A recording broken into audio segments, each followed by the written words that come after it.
Now you got to hear this. Bob Woodward. Woodward and Bernstein fame. And Bernstein himself worms his way into this soundbite.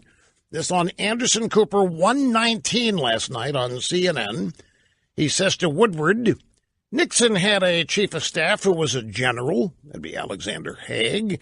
He was relatively new in the administration, just like John Kelly. Any similarities here, Bobo buddy, oh buddy? Haig told us it was astonishing interview. He said he was so worried about Nixon that Nixon might take his life that he took away Nixon's pills. That at one point Nixon said, in your business, Al, they leave a revolver in the drawer. The emotional distress and toll that a president under investigation where there are continuous stories. How do you think Trump looks at this? It's a witch hunt by Mueller. It's a witch hunt by the press. And so we've got to be careful about being as accurate and adopting a tone that's repertorial rather than adversarial.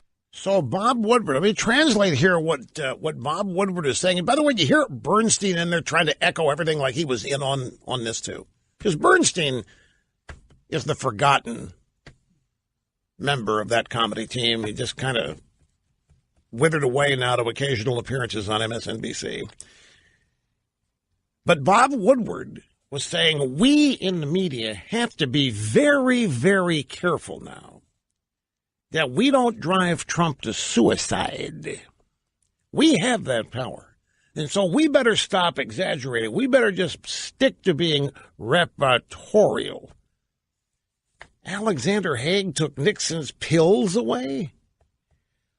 Where were the pills? You mean Haig's going up there to the residence, getting in Nixon's medical closet and stealing the pills? Hey, we're back. Great to have you with us. 800-282-2882. Rush Limbaugh serving humanity simply by showing up. Grab audio soundbite number 14. There's one more Bob Woodward hit with Bernstein trying to worm his way in there again. Anderson Cooper, 119, CNN. After Woodward has warned the media to back off just a bit, because they might be driving Trump to suicide. Like Alexander Haig was afraid that Nixon, during Watergate, was going to commit suicide. So Haig went in there and stole all of Nixon's pills.